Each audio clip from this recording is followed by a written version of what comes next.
Magandang araw po. Ako po ang inyong Kuya Lito.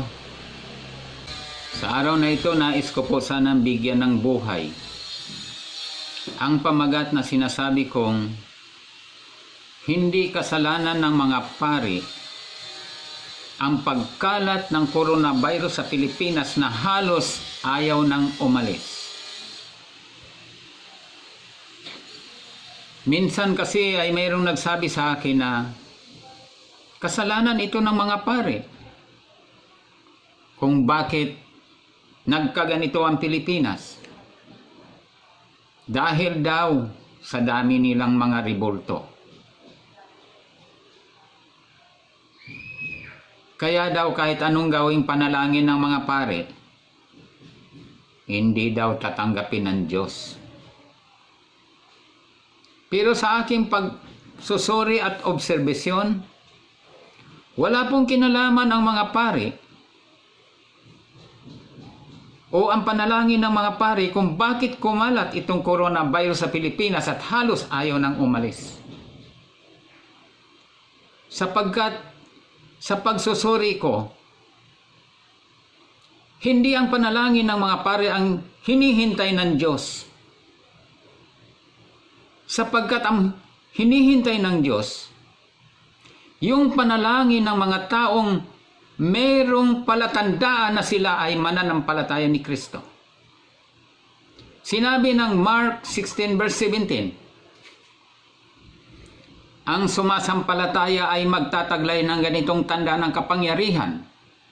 Sa pangalan ko'y magpapalaya sila ng mga demonyo, magsalita ng mga ibang wika, at gumagaling ang mga may sakit ng kanilang mapapatungan ng mga kamay. Sa aking pagsusuri, ang mga pari ay walang palatandaan na sila'y nagpapalaya sa demonyo. Walang palatandaan na sila'y mananampalataya ni Kristo dahil hindi nila kaya magpalaya sa demonyo. Hindi nila kaya magpagaling ng panalangin sa mga may sakit na may karamdaman na patungan ng kamay. Hindi gumagaling kapag sila'y nananalangin. Ibig sabihin, wala silang palatandaan na sila ay mananampalataya ni Kristo. Dahil wala silang palatandaan at hindi sila totoong mananampalataya ni Kristo, hindi inaasahan ng Diyos ang panalangin nila. Ang hinihintay ng Panginoon, yung panalangin ng mga taong may palatandaang nananalig kay Kristo. Tulad ng sinabi ng Mark 16:17, kahit anong Bible ang gamitin mo, Catholic Version, King James Version, o ano pa man dyan, malinaw ang sinasabi ni Kristo doon sa kanyang salita. Ang totoong nananalig sa akin ay may palatandaan. Sa pangalan ko'y magpalaya sila ng mga demonyo, magsalita ng mga ibang wika, dumampot man ang ahas, uminom man ng lason, hindi sila maano, at gagaling ang mga may sakit na kanilang ipapanalangin. So ang mga pari walang ganong palatandaan. Kahit magsama-sama pa ang mga pari, mga madre, kasama si Pope Francis at iba pang mga Santo Papa sa buong daigdig at sama-sama silang manalangin ng Aba, Ginoong Maria, hindi yan dadalhin ng mga anghel ang panalangin nila papunta sa langit. Hindi sila ang hinihintay ng Panginoon na manalangin sa bansang Pilipinas dahil wala sa kanila ang palatandaan ng pagiging mananampalataya ni Kristo. Maging sa ibang relihiyon katulad ng Iglesia ni Kristo, hindi rin niya nakakapagpalayas ng demonyo sa pangalan ni Kristo. Hindi rin niya nakapagpagaling ng mga may sakit na ipagpanalangin o kaya makakagawa ng anumang kababalaghan sa pangalan ng Panginoon. Sa mga katuwid, hindi rin sila ang hinihintay ng Panginoon na manalangin sa bansang Pilipinas. Maging ang mga Jehovah's Witness, dati rin akong sumasama doon, pati sa mga iglesia, wala akong makitang ganun palatandaan na sila'y nagpapalaya sa demonyo, gumagawa ng kababalaghan sa pangalan ng Panginoon, na gumagaling ang mga may sakit. Sa panalangin nila, wala rin ganun. Sa mga katuwid, hindi sila ang hinihintay ng Panginoon na manalangin. Ang lahat ng palatandaang nakikita ko, nagpalaya sa mga demonyo, gumawa ng kababalaghan, nagpagaling ng mga may sakit, walang iba kundi ang mga pastor. Noong kapanahon ko nung medyo bata pa ako, 4 sa iba't ibang panahon na inalihan ng demonyo, nagtawag ako ng mga pastor, lahat yun lumayas, sumusuka ng kulay berde, nang hihina, pagkatapos gumagaling. Sa makatuwid, nasa kamay ng mga pastor ang panalangin hinihintay ng Panginoon. Pero bakit nananalangin naman ang lahat ng pastor sa buong Pilipinas? Pero bakit ayaw dalhin ng mga anghel ang panalangin nila sa Diyos? Hindi dinirinig ng Diyos ang panalangin ng mga pastor. Kahit magkanda, tuwad-tuwad sila sa panalangin, hindi sila pakikinggan ng Panginoon. Anong dahilan?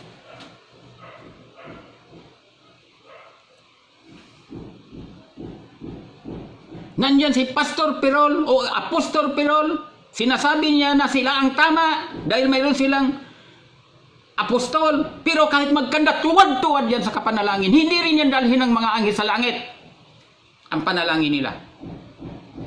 Ayon sa Pahayag chapter 8, 3 and 4, dinadala ng mga anghel sa langit ang panalangin ng mga banal. Pero bakit kahit anong panalangin ng mga pastor, hindi rin talaga dinadala? Katulad din ng panalangin ng mga pare, mga ministro, bakit pare-pareho lang? Ayaw dalhin ng mga anghel sa langit ang panalangin nila. Ano ba talagang dahilan?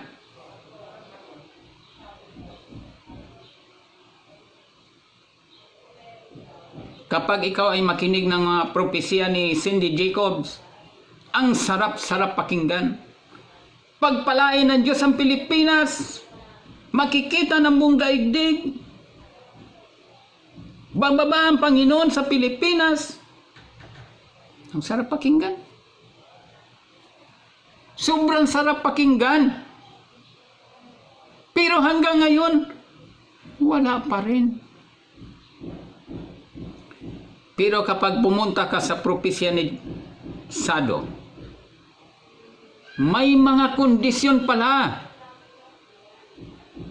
Ang sabi ni Sado, oh ye ministers, not ministers, mga babae yun, ministers, repent unto the Lord. Magsisi kayo, mga ministers. Ang tinutukoy yung mga ministers dyan, mga pastor yan. Hindi yan mga ordinaryong manggagawa o mga mananampalataya o mga sumasamba lang. Pag sinabing mga ministers, mga may hawak ng mga churches, ng mga born-again churches sa buong Pilipinas yan. Ang sabi ni Sado, magsisi kayo sa ating Panginoon. Pag hindi kayo magsisi, great destruction ang ipapadala ng Panginoon sa Pilipinas. No one can save the Philippines. Pero kung magsisisi naman kayo, great blessing will come upon you. Next to the Israel. Hindi pala, puro pagpapala lang ang sinabi ni Jacobs. Mayroon palang kondisyon ng Panginoon. Ang sabi niya, magsisi kayo. Pag hindi kayo magsisi, magpapadala ako ng kapahamakan ninyo lahat at walang makakapagligtas sa inyo. Pero kapag magsisi naman kayo, great blessing ibabagsak ko sa Pilipinas. So ang dahilan, hindi ang mga pare ang may kasalanan kung bakit ayaw ng paalisin ng Panginoon ang mga virus dito. Hindi ang mga pare, hindi ang mga ministro, hindi ang mga elders ng mga Jehovah's Witnesses. Wala silang kasalanan. Hindi ang panalangin nilang hinihintay ng Panginoon. Dahil wala sa kanila ang palatandaan na sila'y mananampalataya kay Kristo. Itong mga pastor, nasa kanila ang mga palatandaan na sila'y mananampalataya. Pero ang tanong, bakit pinagsisisi ng Panginoon ang mga pastor? Ang hirap magsisi na hindi mo alam ang kasalanan mo. Paano naman magsisi mga pastor? Hindi nila alam ang kasalanan nila. Kayo, may alam ba kayo kasalanan ng mga pastor para magsisi? May mga pastor na pumapatay ng tao katulad nung binalita sa TV na may kabit siya na 18 years old. At dahil may asawa siya,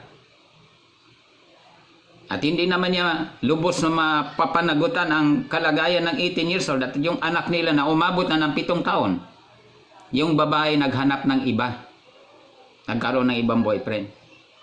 Binaril yun ng mga ng pastor at pinatay yung dalawa. Madali makita ang ganong kasalanan. Pero itong sinasabi ni Sado na magsisi kayo, ano ba talagang kasalanan ng mga pastor para magsisi?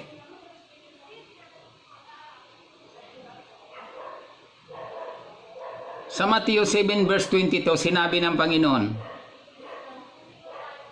sa mga panahong iyon, sa huling araw, maraming magsabi sa akin, Panginoon, nangaral po kami, nagpalayas kami ng mga demonyo, gumagawa kami ng kababalaghan sa pangalan mo. Ang sabi ng Panginoon, hindi ko kayo nakikilala. Sinabi ng Panginoon, hindi ko kayo nakikilala. Lumayo kayo mapagawa ng masama. Ano ba talagang kasalanan? Sapagkat sa pag-aaral ko sa Matthew 7 verse 22, mga pastor ito. Hindi ito mga pare. Hindi rin ito mga iglesia, mga ministro. Hindi rin ito mga elders ng Jehovah.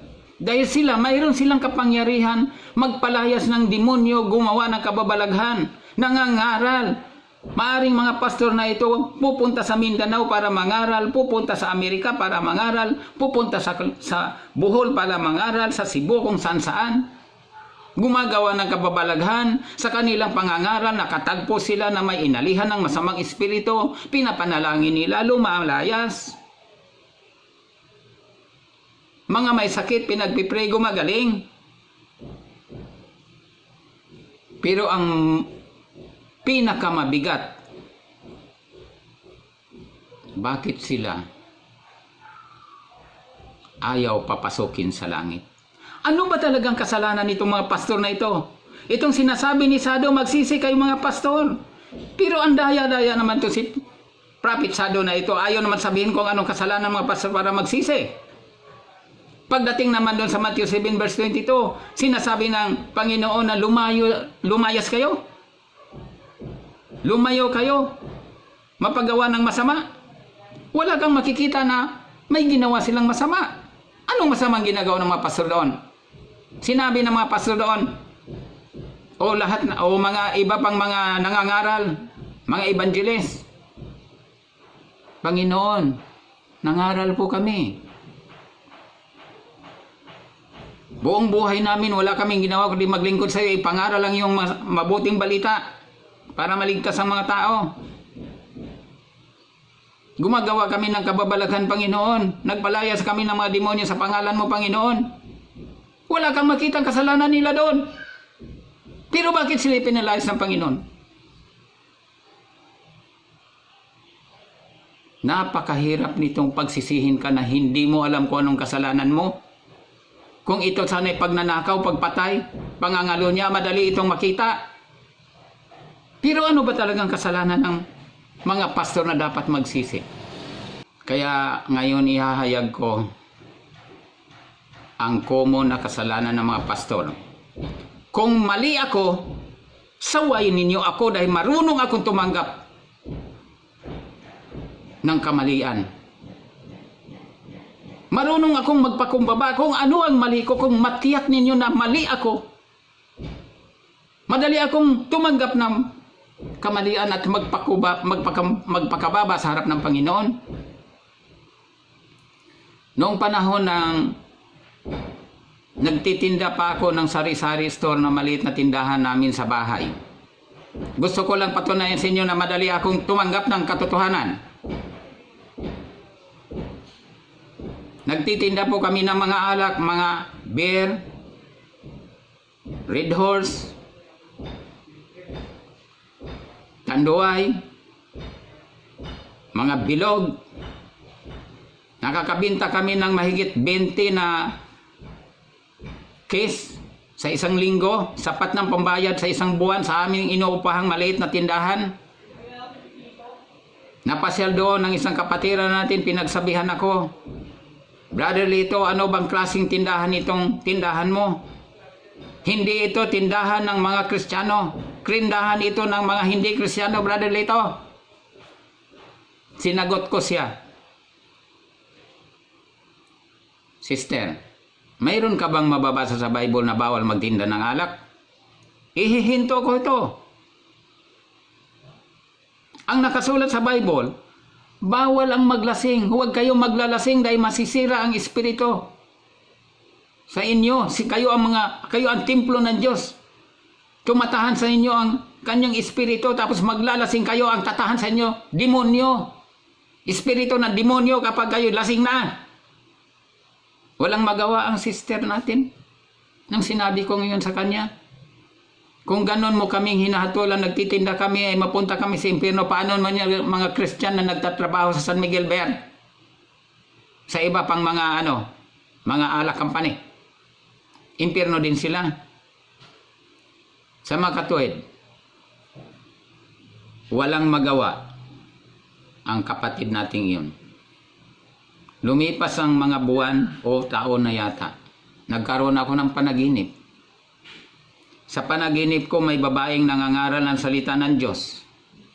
Habang nangangaral siya ay sinabi niya, "Huwag kayong makiayon sa mundong ito, sa maginagawa ng mga tao sa sanlibutan, sapagkat sino man na bumabati man lang sa kanilang masamang gawain, kaisa na siya sa kanilang ginagawang masama." Habang nakikinig ako, kinausap ako ng Panginoon sa panaginip ko. Nakikinig ako sa babae. Sarap na sarap akong makinig noon. Sinabi ng Panginoon sa akin, "Tama ka, hindi ka nga nagiinom, pero nagtitinda ka naman ng alak. Ikaw naman ang supplier ng mga lasinggero doon sa inyo." Pahiya ako sa Panginoon. Sinabi ko sa kanya, "Lord, sorry. Tatanggalin ko na po yung alak. Tapusin ko na lang po." Huwebes no, nang managinip ako, tinapos ko hanggang Linggo. Sunod, wala na akong alak. Ganyan po ako kabilis tumanggap kapag naintindihan ko na tama. Kaya sa panahon ngayon, gusto kong rebukein itong mga pastor. Dahil sila ang dahilan kung bakit ang panalangin natin hindi nakakarating sa karinan langit. Ayaw dalhin ng mga anghel. Sa totoo lang, pati panalangin ko nga ayaw nang dalhin ng mga anghel eh. Ang gusto siguro ng mga anghel, sama-sama. Ang gusto ng mga anghel, marami, hindi yung paisa-isa lang.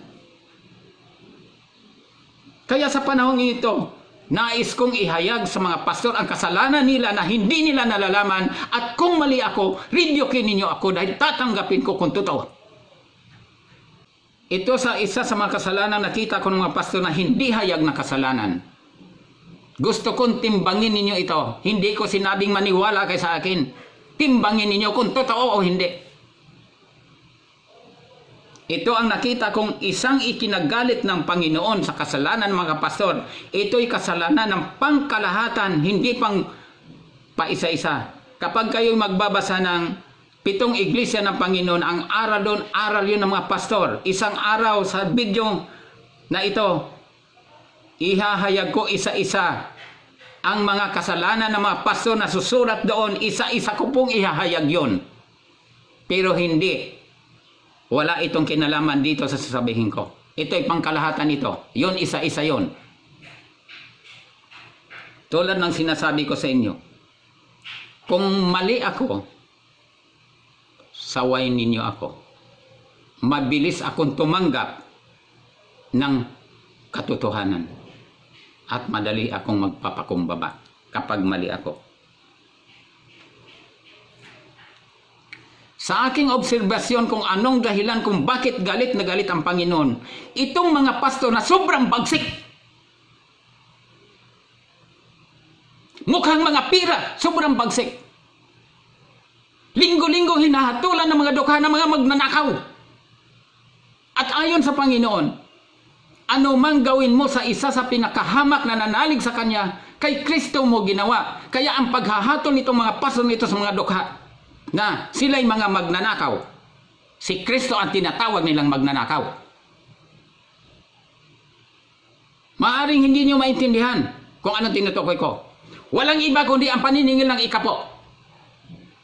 Sobrang bagsik ng mga pastor sa ikapo, kaya ang mga dukha ayaw nang lumapit sa Panginoon. Ngayon, may itatanong ako sa inyo kung hindi kayo sang-ayon sa sinasabi ko. Si Kristo ba naningil ng ikapo nung siya'y nandito sa lupa? At kung hindi makapagbayad ng ikapo ang mga dukha, tatawagin niyang mga magnanakaw? Mayroon ba kayo narinig na ganon?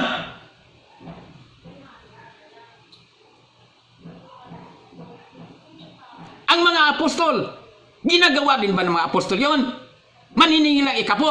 At kung hindi makapagbayad ng ikapo ang mga dukha, dahil dukha lang naman talaga ang hindi makapagbayad, tatawaging magnanakaw? May nabasa ba kayo mga pastor? Pati ang mga alagad ni Kristo. Napakarami, alam mo kung minsan lumuluha ako, umiiyak ako. Milyon kaluluwa ng mga dukha ngayon nasa impyerno. Kagagawan ng mga pastor yan. Hindi makalapit sa Panginoon ng mga dukha sa pag-aakala na ang Panginoon ay sobrang bagsik. Ang Panginoon ang napagbintangan ng mabagsik dahil sa kagagawan ng mga pastor. Ngayon, sagutin ninyo ako mga pastor. Kayong magagaling na pastor sa buong daigdig, sagutin ninyo ako. Naningil ba si Kristo ng ikapo nung siya nandito sa lupa? At pagkatapos sasabihin niya mga magnanakaw kayo pag hindi kayo makapagbayad ng ikapo? Saan ninyo matagpuan sa Bible? Tatanggapin ko ng buong puso. Nasaan?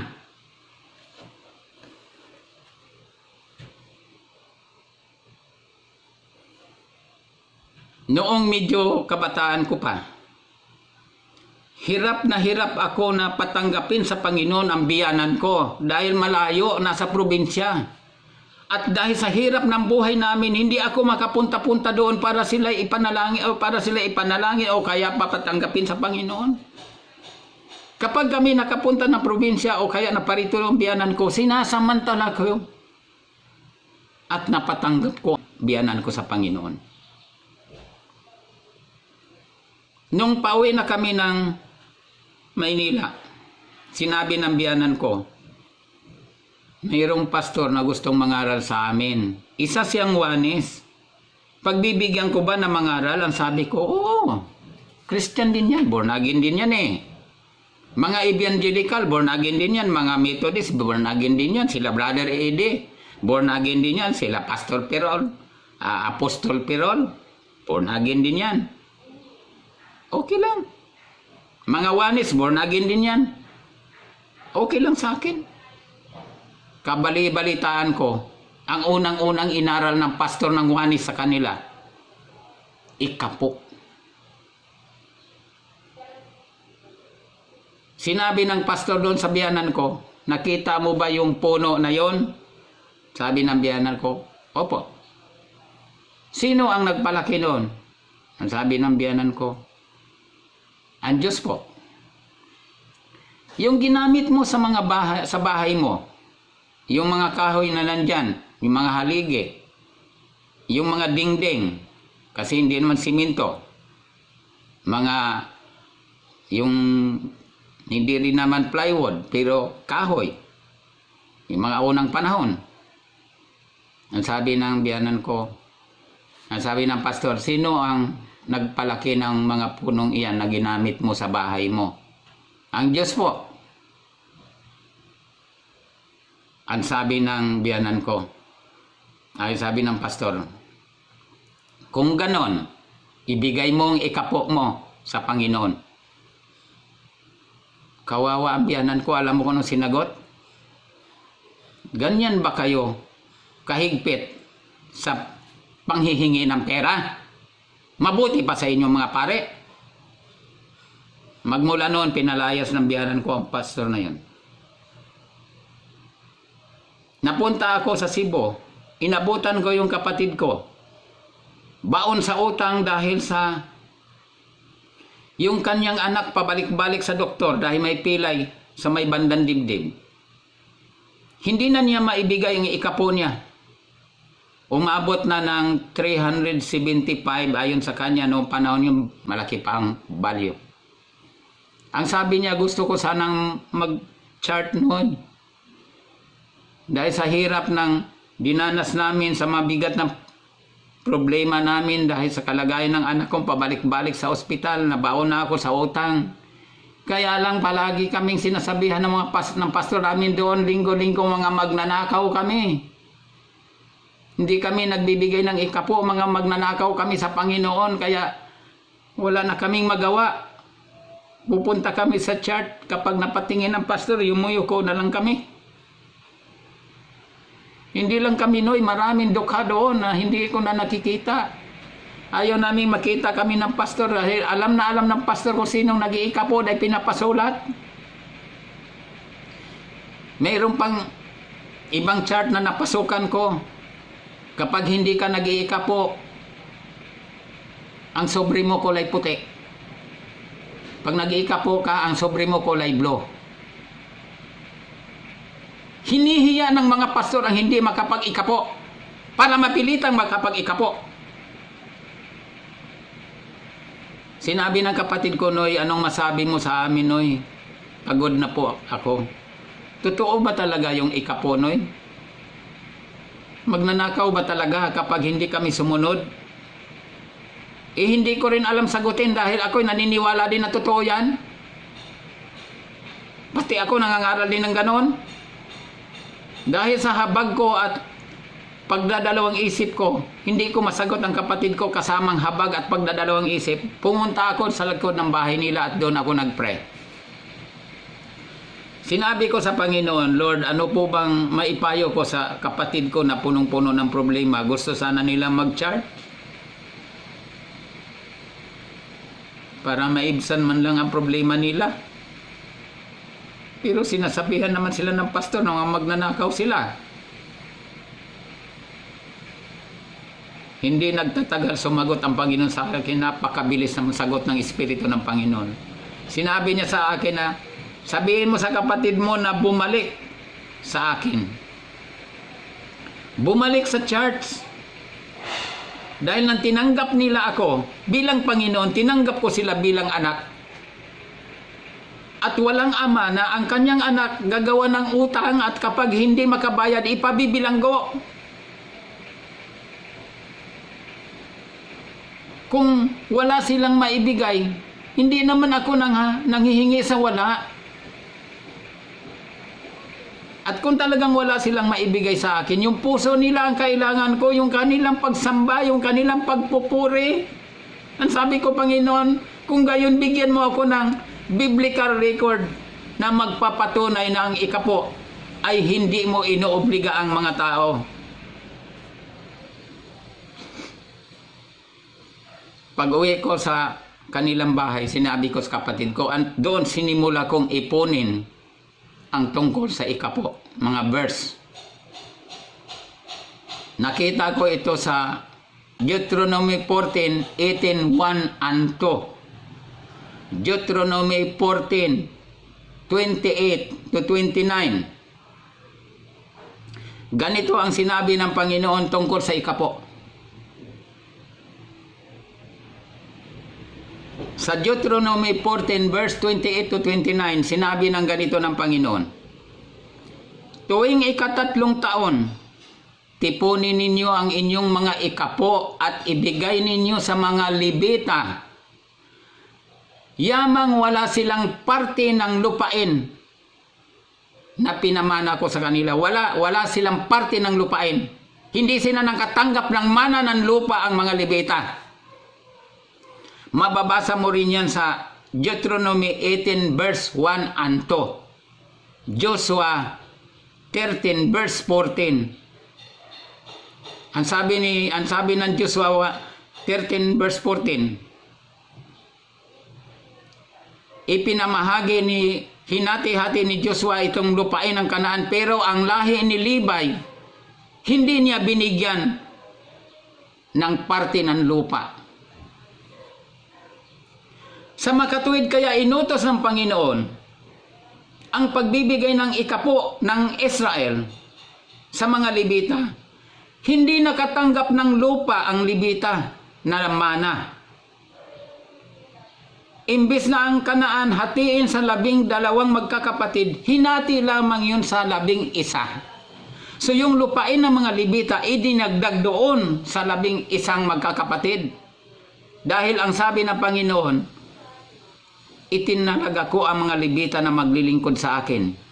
At dahil kailangan nila na maituon ang panahon nila sa paglilingkod sa Panginoon, inutos ng Panginoon na huwag bigyan ng mana ng lupa ang mga Levita. Sa halip, ang tatanggapin nila ang ikapo ng buong Israel. So may dahilan ng Panginoon, makikita din yan sa Hebrews 7 verse 5 up to 9. Ang sabi ni San Pablo, ang mga Levita ay binigyan ng karapatang maningil ng mga ikapo o mangolekta.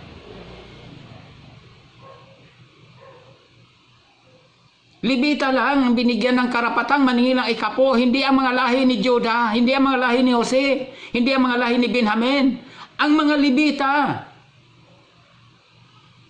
Kaya sa Matthew 23 verse 24 yata yun, ang sabi ni Kristo sa mga Pariseo, binibigay ninyo ang ikapo ng inyong mga gulaing walang halaga, ngunit kinaligtaan niyo ang pinakamahalaga sa lahat, ang katarungan at habag. Tama lang na gawin ninyo ang mga ito. Yan ang ginagamit ng mga pastor ng paniningil na ikapo. Tama lang ang gagawin niyo mga ito pagbibigay ng ikapo. Pero ang tanong, kanino man nagbigay ng ikapo mga Pariseo? Kay Kristo o sa mga Levita? Hindi sinabi ni Kristo na ibigay niyo sa akin mga ikapo niyo. Dahil kaaway nga ng mga Pariseo si Kristo. Kaya yung Malakay chapter 3 verse 10, hindi yan bersikulo para sa mga pastor. Bersikulo yan para sa mga Levita. Ngayon ang Israel, wala nang mga Levita, nagkalat-kalat na sila. Naniningil pa ba ng ikapong Israel ngayon? Di ba hindi na? Pero ang paniningil ng ikapo noong panahon ng mga Levita, hindi buwan-buwan. Mababasa mo yan sa Deuteronomy 14 verse 22. Ang sabi doon, tuwing katapusan ng taon, tipunin ninyo ang inyong mga ikapo. Taon-taon. Ibang maningil ang pastor ngayon, linggo-linggo, buwan-buwan. Aba, mahigit pa sila sa mga Levita. Nagmukhang pira ang mga pastor, sobrang bagsik pagdating ng ikapo. Manggigigil ang mga mata pagdating doon sa pulpito. Minsan napaatin ako sa isang squatter area na mga Christian na isang maliit na kongregasyon. Nagkaroon ng paniningil ng offering. Binilang ang offering, pagkatapos ang nabilang ay 1,200 lang. Pumunta ang pastor sa pulpito at sinabi niya, ito lang ba ang sahod ng pastor? 1,200 isang linggo. Ikaw sister, di ba ikaw ay teacher ka? Ang sahod mo 18,000. Magkanong ikapo ng 18,000 sister? Ikaw sister, nagtrabaho ka sa SM. Anong trabaho mo? Magkano sahod mo? Magkanong ikapo noon? Ganyan kabagsik ka mga pastor, hihiyain ka sa mukha. Ipamumukha sa marami na ikaw hindi nag-iikapo, nakakahiya.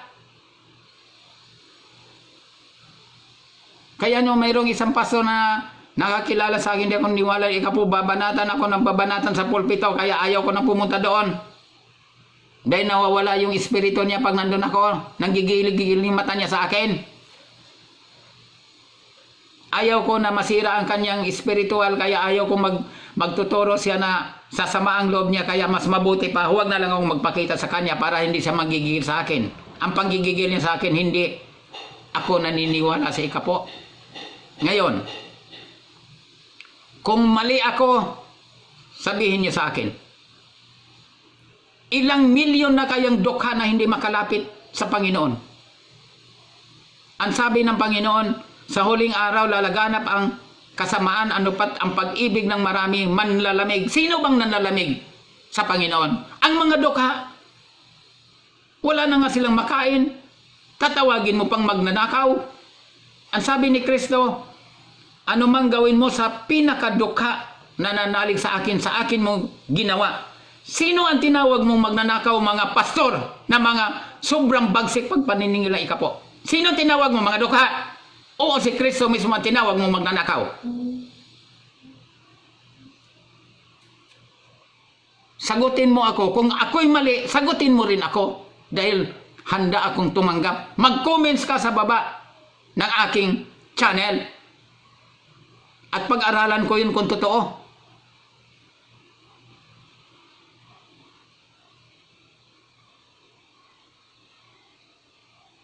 Ilang milyon ang nasa impyerno ngayon ng mga dukha. Ilang bilyon. Noong hinanap ko sa Bible, wala akong makita na mayroong mga alagad ni Kristo na ningil ng ikapo.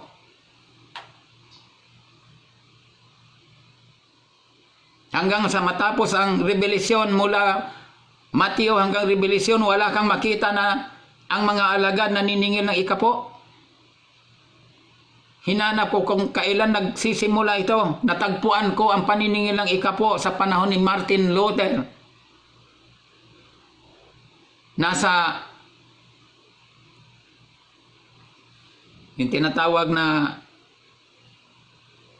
kasaysayan ng mundo.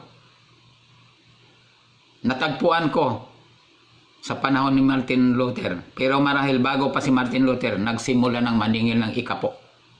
Sa magmula panahon ni Martin Luther, nasa 14th century, hanggang ngayon, ilang milyon o bilyon na kaya ang nasa impyerno na hindi makasunod sa ikapo.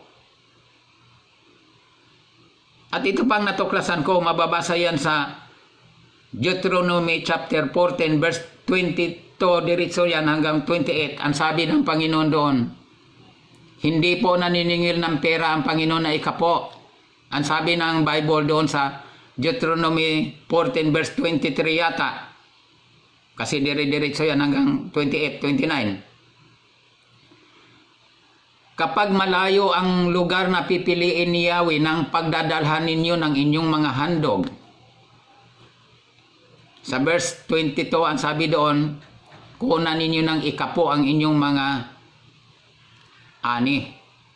Ang sabi doon, kapag malayo ang lugar na pipiliin ni Yahweh, na pagdadalhan ninyo ng inyong mga handog at yung mga ikapo na yan. Ang sabi ng Bible, ibenta ninyo at dalhin ninyo ang pinagbilhan doon. At pagdating doon, bumili kayo ng mga ipapalit ninyo doon sa dapat na ikapo ninyo dito na hindi nyo madala dahil malayo, mabigat. Bumili kayo doon ng kapalit, baka, tupa. Hindi sinabi ng Panginoon na ibenta ninyo at ang inyong pinagbilhan, ibigay ninyo sa templo. Ang sabi, bumili kayo doon ng kapalit. Kaya nauso sa templo tinayo ni Solomon na may nagtitinda ng mga baka, tupa, kalapati, kambing, kung ano-ano doon. Kaya nagalit ang Panginoon at pinaghambalo sila doon. At sabi niya, ang bahay ng aking ama ay tatawagin bahay badalanginan, ginagawa ninyong palengke. Hindi uso sa panahon ng Israel na ibigay mo ang pera. Pero itong mga pastor ngayon, mga mukhang pera. Ang tapang-tapang nila kapag maningil ang ikapo pag hindi ka makasunod. Naniningil sila linggo-linggo, buwan-buwan. Samantalang doon sa Old Testament, maniningil sila taon-taon.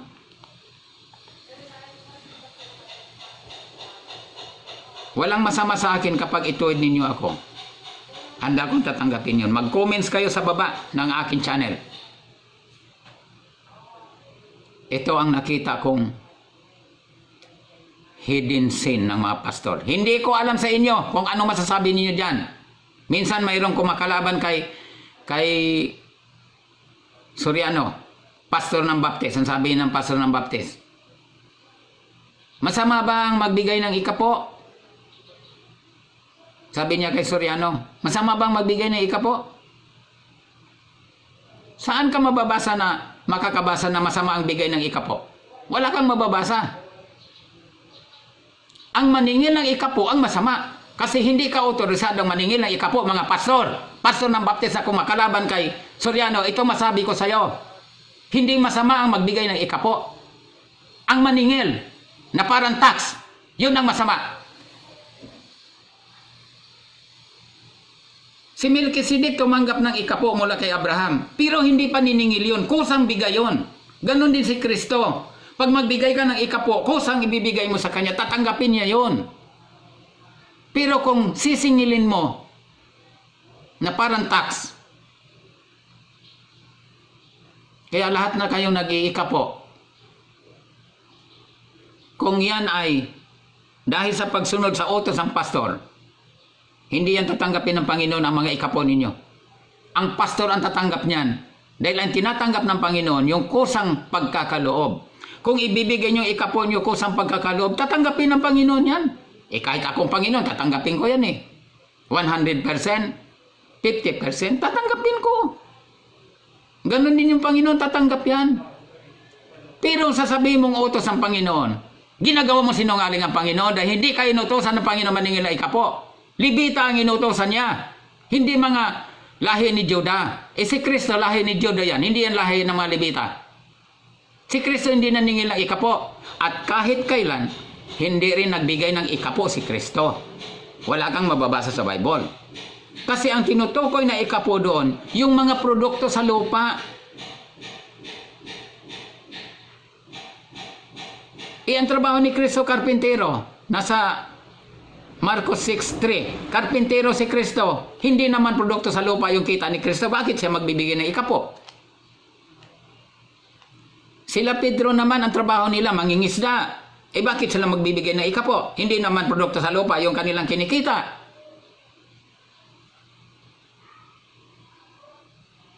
Wala ka rin mababasa na sila Pedro, sila Juan na nagbibigay ng ikapo.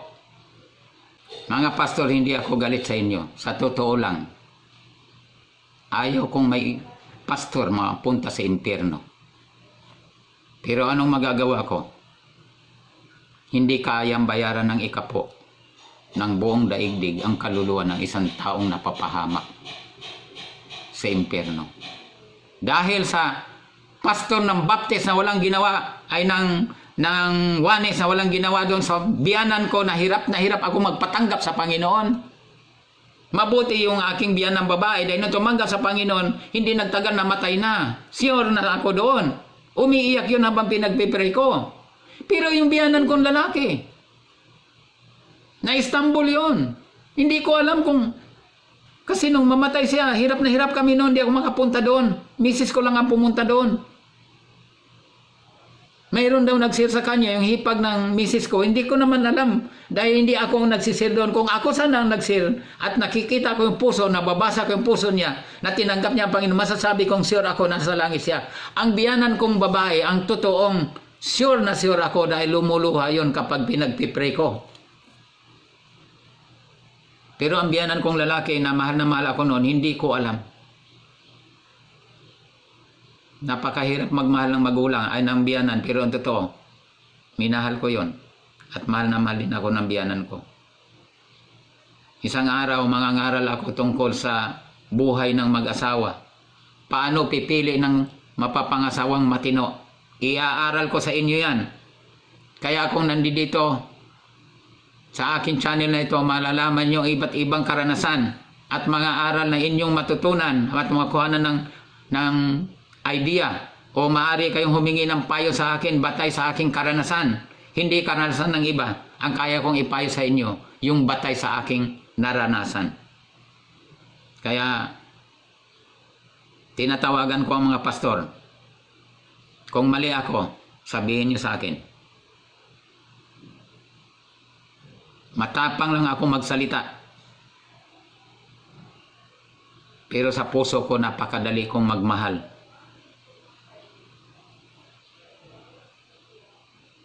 Nakaranas kami ng muntik ng mamasakir kaming lahat. Kung titingnan ng mga tao ang kalagayan namin para kaming isinumpa. Pero ang totoo, hindi ninyo alam.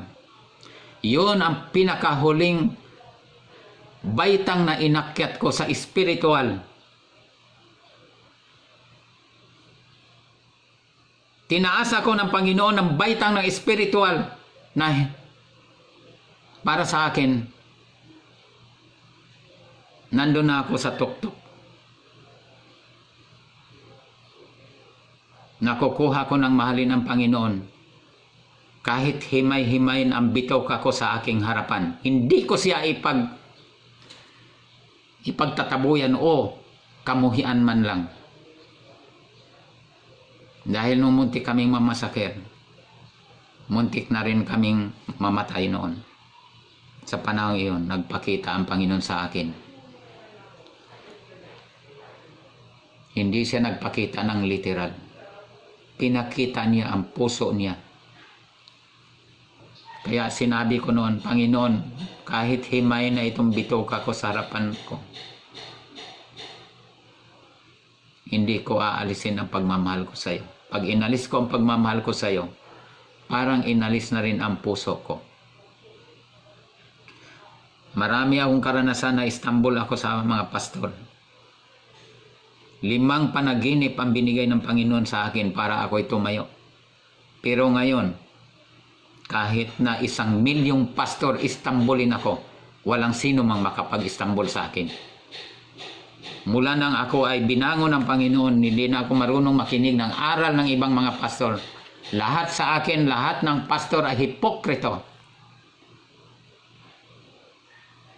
Kaya yung sinabi ni Pablo na matapos kang makalasap ng mga kabutihan ng Panginoon, talikuran mo ang Panginoon, wala nang maaring makapagpapanumbalik pa sa Kanya. Hindi yan naintindihan ng mga tao, pero naintindihan ko yan ng ako'y nag-backslide at tawagin ng Panginoon sa panaginip ng paulit-ulit. Ang sinabi ni Pablo, wala nang pwedeng makapagpapasisisi. Ibig sabihin, hindi mo na siya pwedeng pangaralan, hindi mo na siya pwedeng madala sa Panginoon, hindi ka napakikinggan. Yan ang tinutukoy ni Pablo doon. Dahil ako, hindi na ako kayang pangaralan ng mga pastor. Ang tingin ko puro hipokrito na. Bakit pa ako makinig sa kanila? Ipinipintasan ko na sila. Sa panaginip na binigay ng Panginoon sa akin, ang sabi ng Job, hindi ko makuha ang verse, ha? Kinakausap ng Panginoon ang mga tao sa panaginip. Parang chapter 33 verse 15 yata yun o 14. Kaya pasensya na kayo. Mula nang na-Istanbul ako, parang nalimutan ko na yung mga verse. Pero ang salita ng Diyos nasa puso ko. Babanggitin ko, hindi ko malaman saan ko hanapin. Pero sa puso ko, matatagpuan mo ang salita niya. Dati-dati, mula Revelation hanggang, mula Genesis hanggang Revelation, halos kabisado ko na ang Bible. Pero nang mag-Istanbul ako, kinalimutan ko na lahat. Pero, ang salita ng Panginoon nasa puso ko lang. Hindi ko lang alam kung saan ko hahanapin sa Bible. Kaya pasensya na kayo. Hanggang dito lang po muna ako. Hintayin ninyo ang iba pang mga video ko sapagkat ihahayag ko ang isa-isa na kamalian ng mga pastor na nasusulat sa 7 iglesia ng Panginoon. Kaya God bless. Magandang araw sa inyong lahat at God bless you. Inuulit ko, kung may mali ako, sabihin ninyo sa akin. Sabihin ninyo nang walang kasamang galit. Sabihin ninyo yung katotohanan. Kumuha kayo ng verse sa Bible at yun, ipamukha ninyo sa akin. Tatanggapin ko yun. At sa susunod na mga video ko, may mga kasaysayan ng iba't ibang tao ang sasabihin ko. Kung mayroon kayong mga problema, maaari kayong humingi ng payo sa akin. Pero, ayon lamang sa kaya ng aking karanasan ang maituturo ko. Yung personal experience. Mahirap ang teory. Maraming salamat. God bless and good luck.